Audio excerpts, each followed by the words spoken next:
I'm going to compare every single stat of the new Brawler Grom with Spike, including a ton of stats that weren't explicitly mentioned in the Brawl Talk, and by the end of this video, you're going to know exactly how good Grom is going to be when he comes out. This is Grom in context. Let's do it. Grom is a bit tankier than Spike with 900 more health. Their movement speeds look exactly the same, but Grom does seem to have some sort of speed up mechanic that you can see at this portion of the Brawl Talk. He has faster movement speed, and then he just like passes it to the Piper, because apparently that's something he can do. It's like hot potato with a speed boost or something like that. Who knows what that's going to be? Probably a star power gadget or something. We're going to find out when he gets his full kit revealed. But apart from that, the damage that Grom does with a single one of the split projectiles does 1650 damage, which is almost double that of each of the spikes that you get from Spike's attack. You would think that a giant round ball would do less damage than a pointed spike from a cactus, but that's just Brawl Stars logic, I guess. Not to mention, Grom's attack also pierces through enemies. So if there's like 3 opponents lined up in a really close row because, I don't know, they want to get hit or something, then your attack's going to hit all 3 of them. It's going to go through all those brawlers, where with Spike, once you hit someone, the attack's gone, that's it, and you can't do any more damage. So Grom has potential to do even more than double the damage of each spike that Spike can throw. In terms of reload, Grom actually has a super slow reload. He's almost as slow as Piper with 2 1/3 seconds of reload time, where Spike only has 2 seconds of reload time. So you gotta really conserve your attacks, because if you use all of them, you're gonna be stuck with nothing. Then Mortis is gonna jump on you,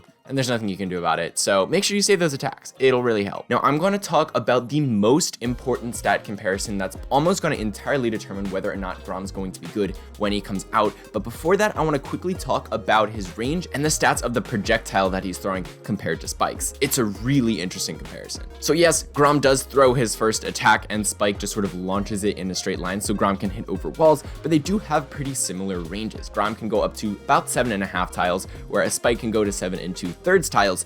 I could have just measured it wrong. They could be exactly the same, who knows, but it's very, very close to each other, that's for sure. Now, once each of those attacks make it to their max range, they will split, and for Grom, each of the different bombs will split 3.5 tiles forward, backward, left, and right, whereas the spikes from the cactus will split out 4.5 tiles in 6 different directions. But the thing is, none of them directly split out forward, and so if we think about like the combined range of a single attack, how far away from your character can you make your projectiles go, Grom is going to basically be able to hit just as far away as Spike can, except he's going to be doing it in a straight line because one of his projectiles just goes straight forward. So I mean, it sucks that he has less projectiles than Spike does, but they're honestly in better directions. Hitting directly left to right lets you hit straight around walls, which Spike does have, but having an attack that goes directly forward is great for just having a ton of range, because if it was going diagonally, it would be going less forward and more to the left or to the right. And a lot of times, having a ton of range is just really, really good. Now, one more thing I have to cover before the most important stat I'm going to talk about in this video is the projectile speed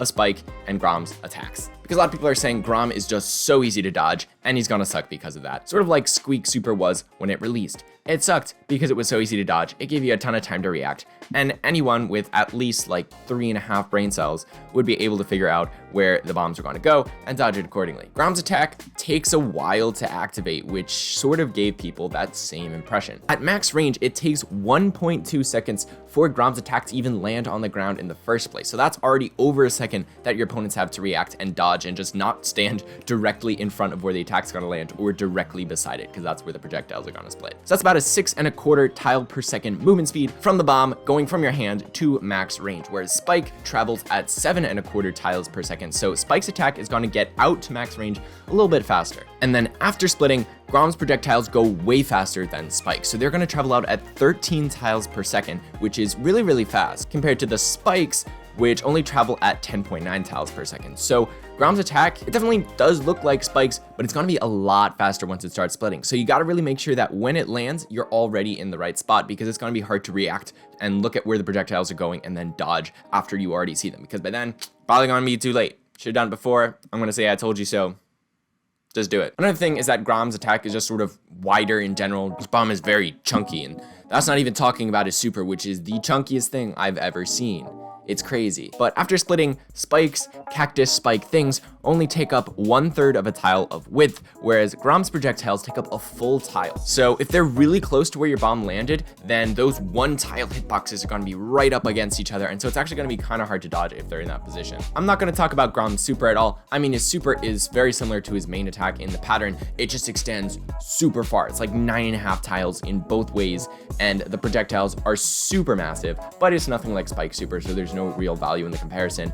Just know that it does a ton of damage, it's super chunky, it's gonna be a lot easier to hit than the main attack because it is so wide and because it covers like the entire map. It's actually crazy. But I wanna mention one more thing about their attacks, which I think is the biggest difference when it comes down to whether or not Grom's going to be good. And that is the fact that the projectile speed actually decreases as you attack closer to yourself. So what I'm talking about is that if you attack close to yourself, instead of taking 1.2 seconds for the bomb to land on the ground, it's going to take a significantly shorter time. Now, we don't know what that time is yet, but I know in Brawl Talk, I checked one of his attacks wasn't at max range, and it did take a shorter amount of time to land on the ground. And you can see when he's attacking up super close like this, the height on his attack is actually really low down. Whereas with Sprout, a brawler where the projectile takes the same amount of time to hit the ground, no matter how far away from yourself you're aiming, you can see that the height for Sprout is really high even when you're attacking at close range. But because Grom's isn't, that means it's going to take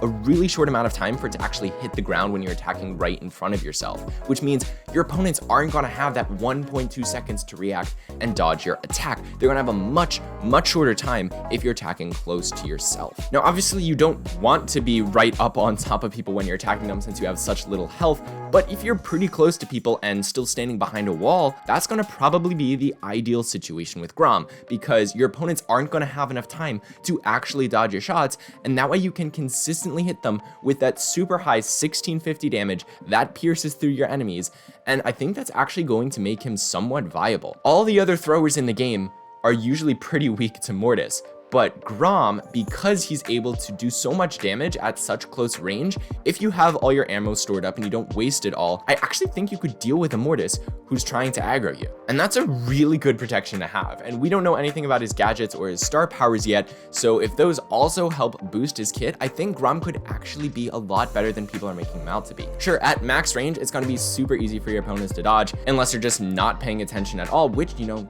does happen a lot on low level ladders. So I think if you're not a pro, Grom actually could be good because your opponents won't be paying attention to your attacks. But at the very top level, those max range attacks really aren't going to do much because they're pretty easy to dodge. People are already very easily dodging all of Spike's attacks at max range when they don't have curveball. So when you take away the number of projectiles, it's going to be even easier to dodge. But if you can get a bit closer to your opponents, hopefully still standing behind cover, then it's actually going to be kind of hard for your opponents to dodge.